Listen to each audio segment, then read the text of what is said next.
여러분 우당탕탕 우영우를 보셨나요? 드라마가 화제인데요. 저도 드라마를 정식으로는 못 보고 짧은 영상 몇 가지를 보곤 했습니다. 우영우가 좋아하는 동물이 있죠. 뭔가요? 고래 맞습니다. 사람을 삼켰는데도 그 사람이 죽지 않고 3일 동안 물고기 뱃속에 있다가 다시 살아서 나올 수 있다. 인간을 삼킬 만큼의 큰 물고기는 고래밖에 떠오르지 않습니다. 피노키오의 이야기에도 비슷한 상황이 나오죠. 제가 기사를 검색해 보다가 실제로 고래 입에 들어갔다가 살아서 나온 사람의 이야기가 있더라고요.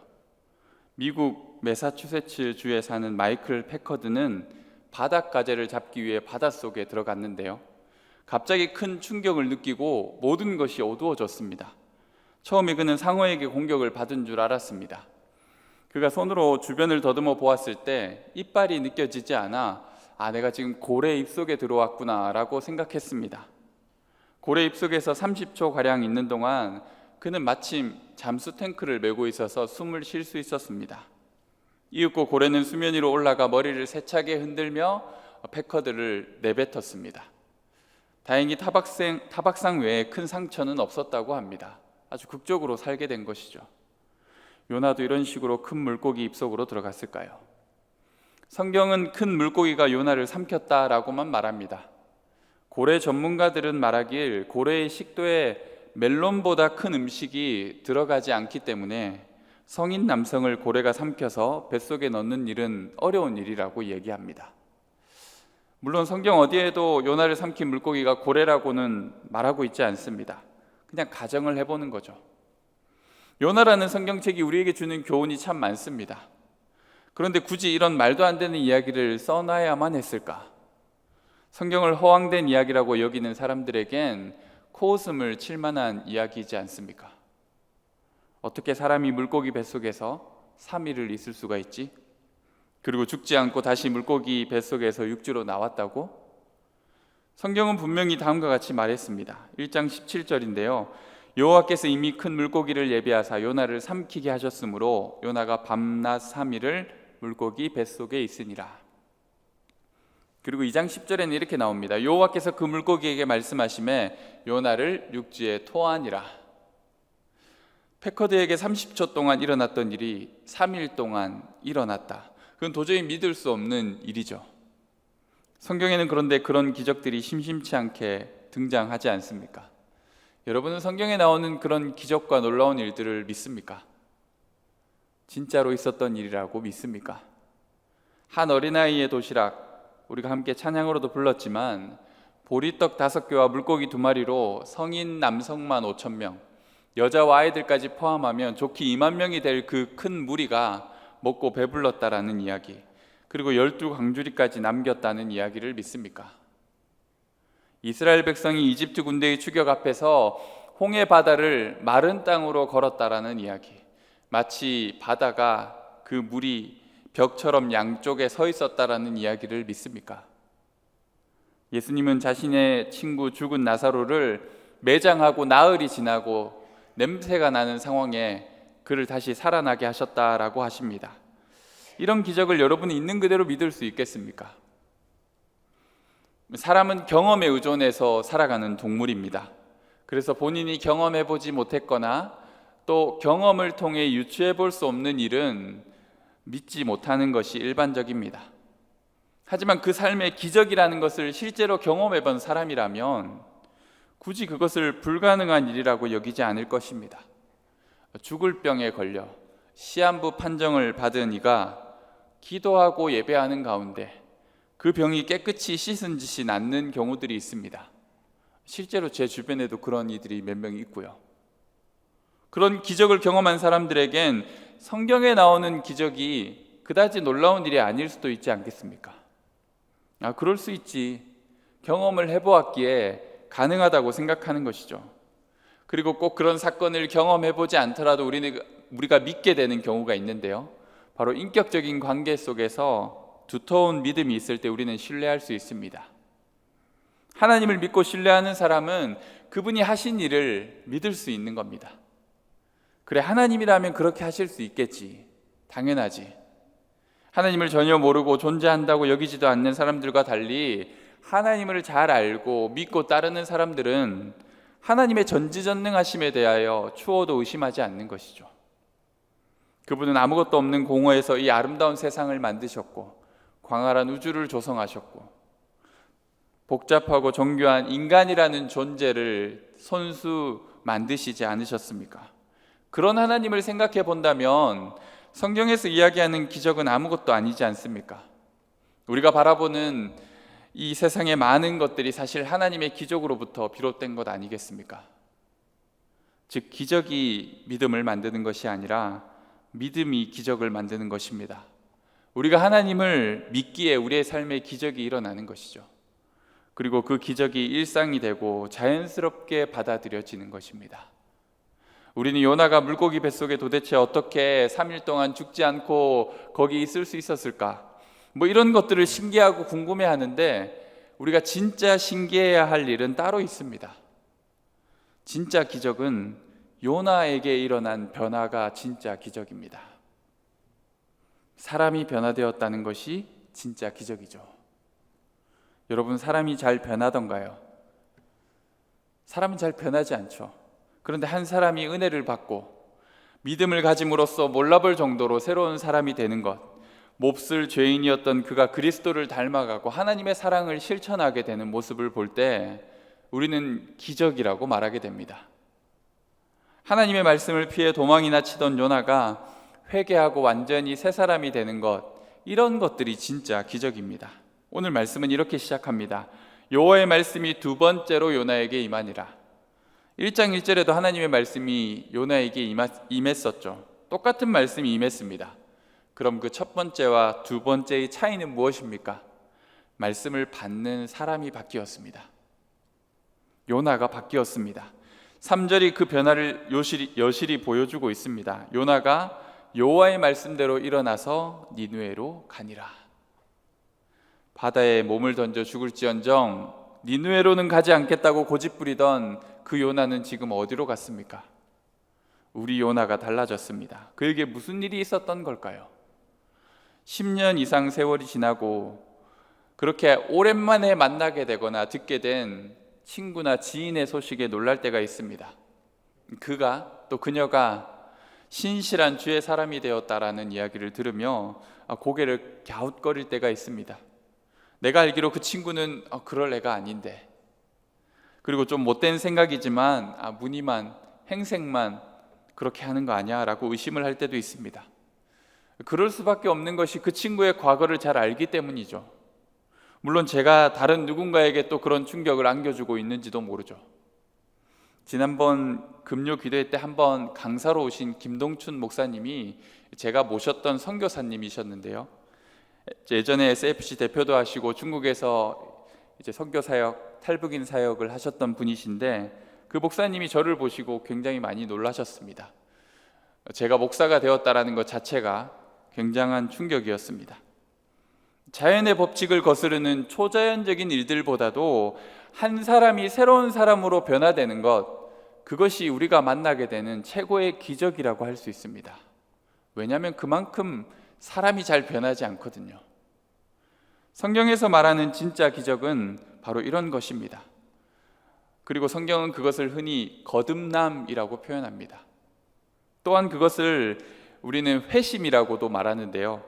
회심이라는 단어를 떠올려 보면 오늘 말씀의 제목과 같지 않습니까? 마음을 돌이켰다, 뜻을 돌이켰다.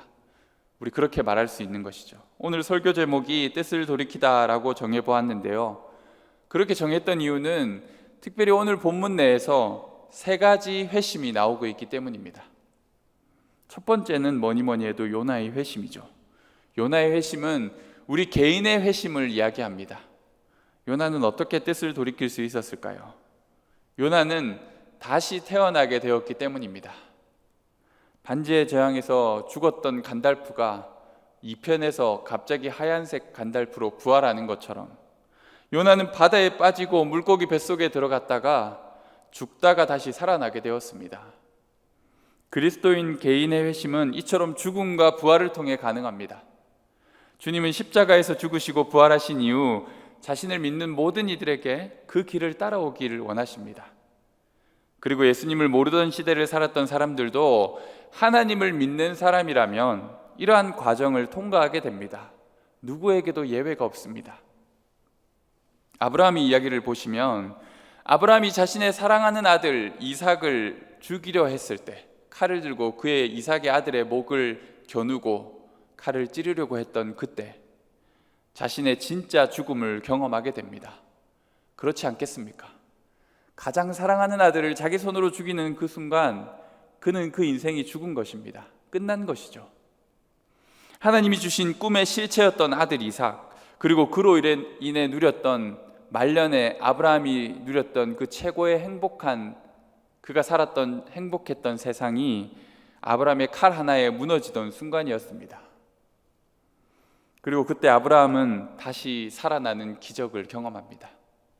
여호와 이레 하나님의 은총으로 아들의 생명을 건지게 되고, 그뿐 아니라 자신이 가장 소중히 여기고 모든 것이라고 생각했던 이삭을 버렸을 때 하나님은 이삭뿐만 아니라 그에게 모든 것을 주신 것이죠. 요셉은 어떻습니까? 그는 어린 나이에 세상이 무너지는 경험을 하게 되었습니다. 형들로 인해서 인신매매로 팔려가게 되었죠. 종이 되었습니다. 그의 인생이 무너졌고 죽음을 경험하였습니다.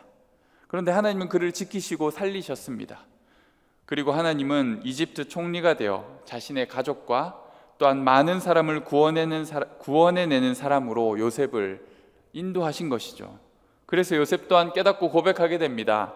당신들이 나를 죽이려 하였으나 하나님은 그것을 선으로 바꾸어 많은 사람을 구원하게 하셨다. 죽음에 처한 요셉이 오히려 구원을 베푸는 생명으로 변화된 것입니다. 요나는 하나님의 말씀을 어기고 반항하다가 극단적 상황에 내몰려 죽음에 이르게 되었습니다. 바다에 던져져 끝없는 수월로 떨어지는 형편이 되었습니다. 그런데 하나님은 그를 물고기 뱃속에서 3일을 지내게 하시고 다시 살아나 그에게 주어진 소명을 이루게 하시는 것이죠. 죽음과 부활, 잘못된 뜻을 쫓아 살던 옛사람의 삶을 죽음을 맞이하여 다 버리고 하나님의 뜻과 부르심에 합당한 삶으로 다시 살아나게 되는 것, 그것이 그리스도인들에게 주어진 회심이라는 것입니다. 아주 극적인 사건을 통해 완전히 새 사람이 되기도 합니다. 요나처럼 죽다 살아나는 사람들도 있죠. 하지만 아주 작은 변화들을 통해 새로운 삶으로 조금씩 나아가는 경우들도 있습니다. 어찌되었든 중요한 것은 이전과 다른 나의 삶은 과거의 삶이 죽고 새롭게 태어나는 거듭남을 통해서 가능하다는 것이죠. 외부로부터 주어진 극심한 환난이나 어려움이 있을 때, 혹은 개인적으로 고뇌와 괴로움에 빠져 있을 때 우리는 죽음의 순간에 서게 됩니다. 물론 이 죽음은 생물학적 죽음을 이야기하는 것은 아닙니다. 영적으로 하나님을 따르지 않던 옛사람의 삶을 죽는 것을 말하는 것이죠. 하나님 없이 살아왔던 내 삶의 막다른 골목을 마주하게 되었을 때, 더 이상 소망이 보이지 않을 때 우리는 자신을 내려놓게 되는 것입니다. 요나는 칠흑 같은 어둠, 그 물고기 뱃속에서 자신의 삶의 허무함과 교만, 아집과 어리석음을 보았습니다.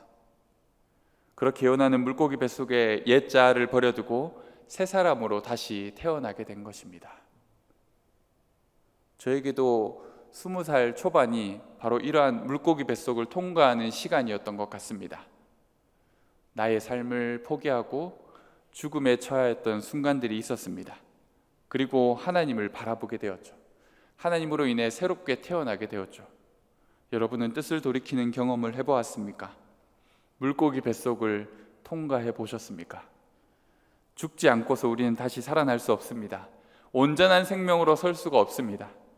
옛자 죄인된 삶과 분명한 결별은 죽음밖에 없습니다.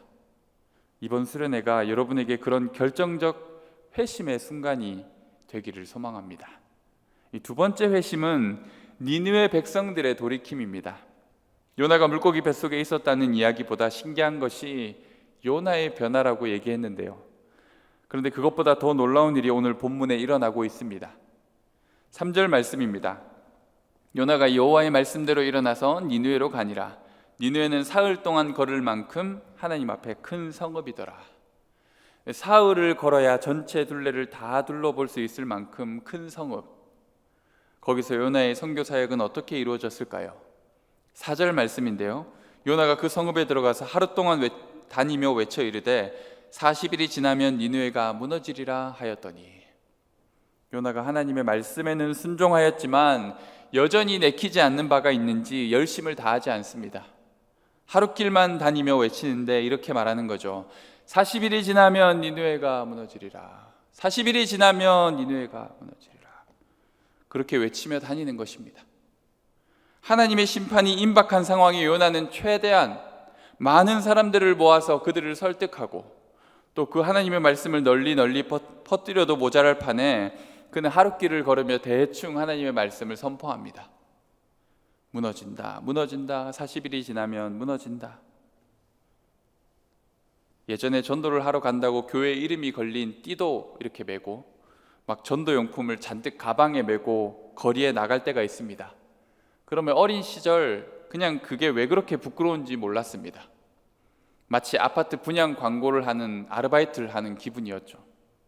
그래서 막 나눠주는 척하면서 사람이 다니지 않는 길로 서서히 가는 것이죠.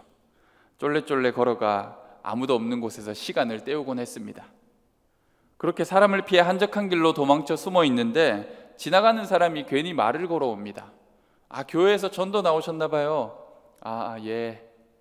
혼자 생각으로는 그냥 가라, 알면 됐다. 근데 또 말을 거는 거예요. 어느 교회에서 오셨어요? 저도 교회를 나가려고 하는데. 그러면 자의로 하는 게 아니라 타의로 그를 전도해야만 합니다. 요나도 비슷한 경험을 하지 않았을까요?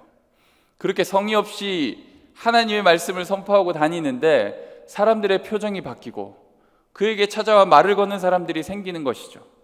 5절 말씀에 진행되는 일들이 너무 갑작스럽고 놀랍지 않습니까? 니느웨 사람들이 하나님을 믿고 금식을 선포하고 높고 낮은 자를 막론하고 굵은 베옷을 입은지라. 거기서 끝이 아닙니다. 이 일은 국가적 차원의 일로 확장됩니다. 6절에 그 일이 니느웨 왕에게 들림에 왕이 보좌에서 일어나 왕복을 벗고 굵은 베옷을 입고 제 위에 앉으니라. 굵은 베옷과 제는 회개를 상징합니다. 왕과 그의 대신들이 조서를 내려 니느웨에 선포하여 이르되 사람이나 짐승이나 소떼나 양떼나 아무것도 입에 대지 말지니 곧 먹지도 말 것이요 물도 마시지 말 것이며 사람이든지 짐승이든지 다 굵은 베옷을 입을 것이요 힘써 하나님께 부르짖을 것이며 각기 악한 길과 손으로 행한 강포에서 떠날 것이라. 하나님이 뜻을 돌이키시고 그 진노를 그치사 우리가 멸망하지 않게 하시리라. 그렇지 않을 줄을 누가 알겠느냐 한지라. 고래 뱃속에서 3일, 이건 아무것도 아닙니다. 니느웨 사람들, 그 나라와 왕과 대신들, 가축까지 지금 이들에게 지금 무슨 일이 일어나고 있는 것입니까?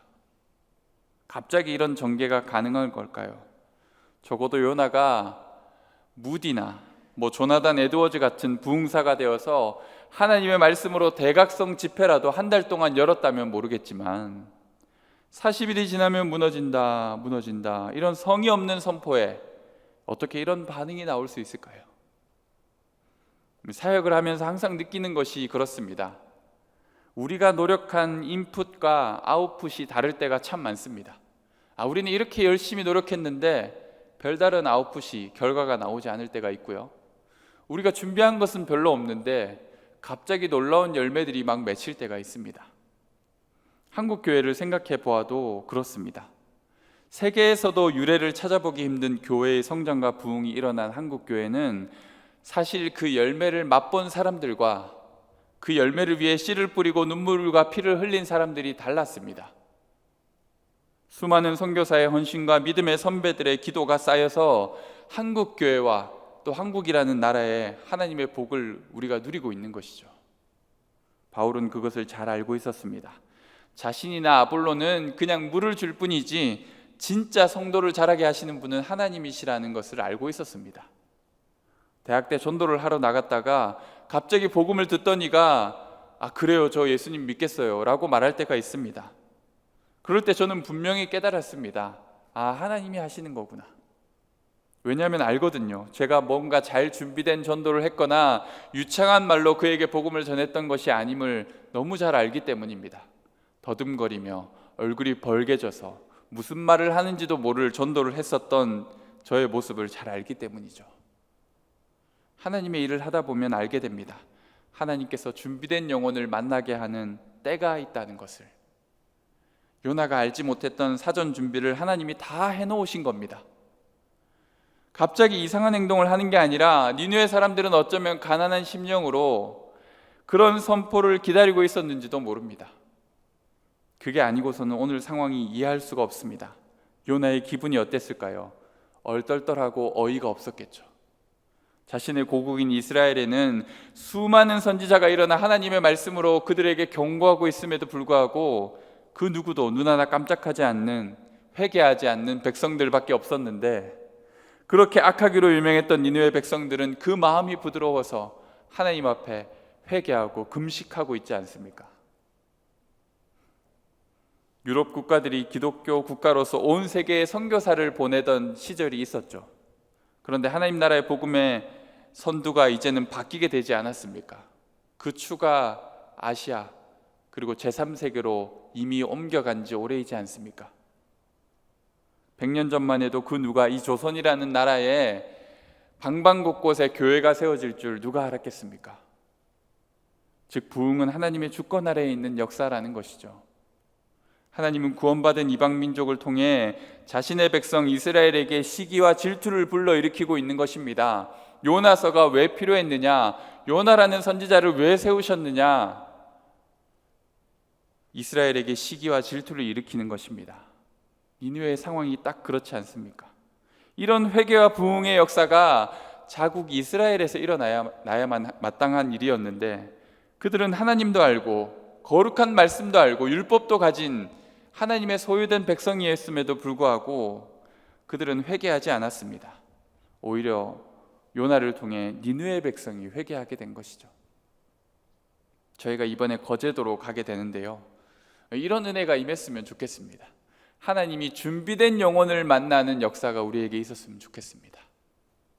선교를 가면 항상 그런 고백을 하게 됩니다. 그리고 실제로 제가 국내 선교를 준비하며 국내 선교를 갔었던 친구들에게 물어보니 그런 은혜가 있다고 하더라고요.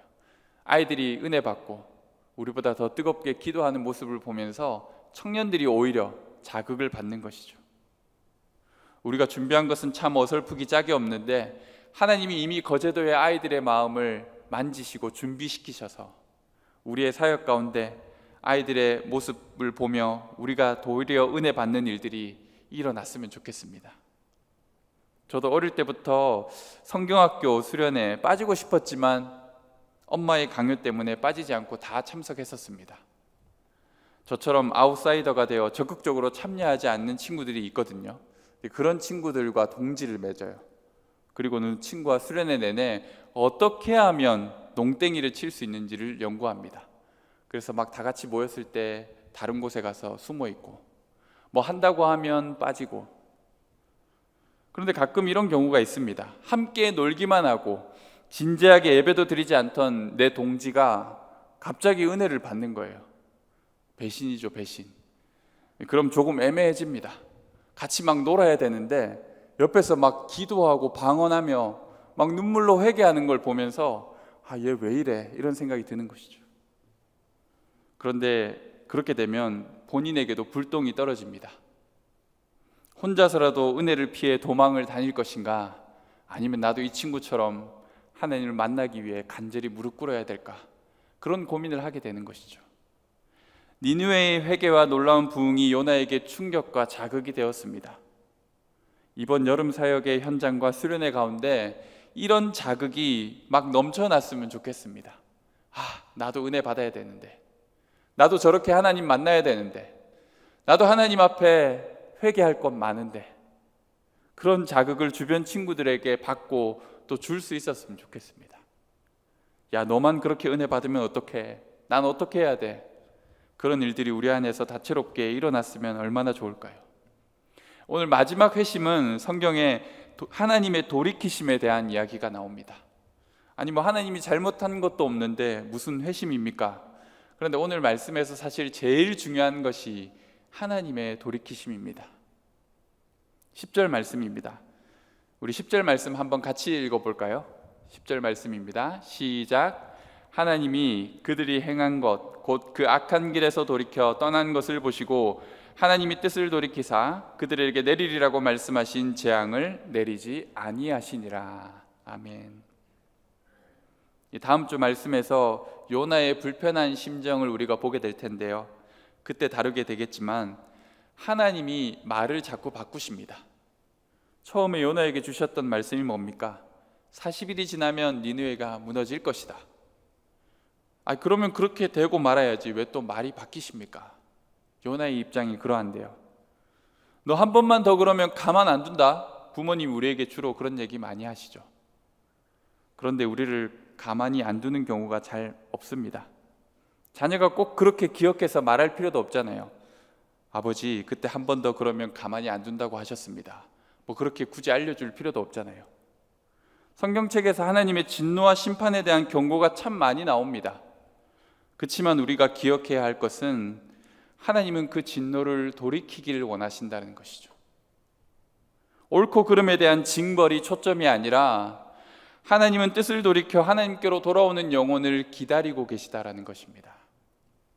그래서 하나님은 회심하여 돌이키는 영혼에게는 정말 한치의 망설임도 없이 자신의 진노를 거두어 가신다는 것입니다. 진노와 심판은 분명히 하나님의 마음이며 흔들리지 않는 주님의 결정이 맞습니다. 그것의 진위마저 우리는 의심할 수 없습니다. 니느웨가 얼마나 악했기에 하나님이 심판의 칼을 들어야 했을까요? 그럼에도 불구하고 하나님은 심판보다 용서할 수 있게 되기를 바라신다는 것이죠. 우리의 삶이 마찬가지 아닐까요? 죽어 마땅한 죄인도 회개하여 돌아와 다시 살기를 바란다라는 것이 성경 곳곳에 얼마나 많이 적혀 있습니까? 왜 그럴까요? 하나님은 심판관, 재판관, 경찰이 아니라 사랑이 풍성한 우리의 아버지이시기 때문이죠. 이렇게 쉽게 뜻을 바꾸시는 하나님을 보면서 짐짓 우리는 생각할지도 모릅니다. 뭐 하나님의 심판 피하는 거 그렇게 어려운 거 아니네. 그냥 적당히 잘못했다고만 하면 되겠네. 과연 그럴까요? 그것은 지금은 흔적도 없이 사라진 옛 니느웨의 터를 바라보면 알 수 있습니다. 하나님은 요나 시대의 회개로 니느웨를 용서하셨지만 이후에 결국 범죄로 악으로 치닫게 된 아수르를 역사 속에서 완전히 사라지게 만들어 버리셨습니다. 그 큰 성읍 3일을 걸어야 겨우 전체를 다 돌 수 있는 으리으리한 난공불락의 성읍이 함락당하고 파괴되게 됩니다. 그래서 우리는 요나만 보는 게 아니라 나훔이라는 책도 같이 보게 되는 것이죠. 성경에는 나훔이라는 선지서도 있는데 나훔은 니느웨 성의 종말과 그 심판의 무서움을 보여주는 책입니다. 하나님은 만우리 여김을 받지 않으시는 분이시죠. 하나님은 그 사랑을 받을 만한 사람에게 베푸시는 분이십니다. 난 하나님이 자기를 사랑하는 사람만 사랑하는 줄 몰랐네요. 저같이 부족한 사람, 범죄하고 하나님 말씀 안 듣는 사람도 불쌍히 여겨주셔야죠. 하나님의 사랑은 무조건적인 사랑이라고 하지 않았나요? 맞습니다. 그래서 지금까지 여러분의 심판을 유예하고 계신 것입니다. 참고 계신 게 바로 하나님의 은혜인 것이죠. 저는 한편으로 생각합니다.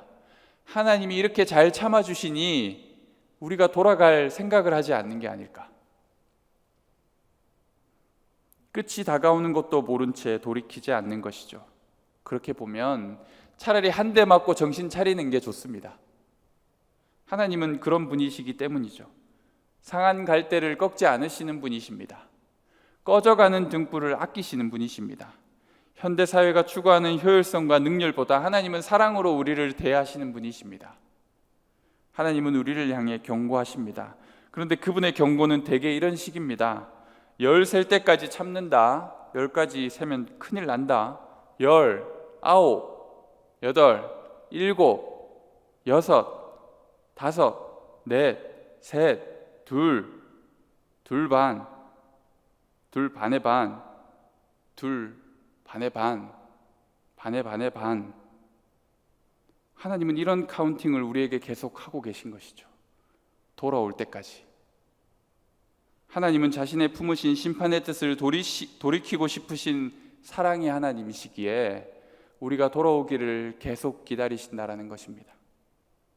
하나님께서 뜻을 돌이켜 우리를 품어주시지 않는다면 우리는 어디로 돌아가야 할까요? 하나님은 지금도 여전히 우리의 회심을 기다리십니다.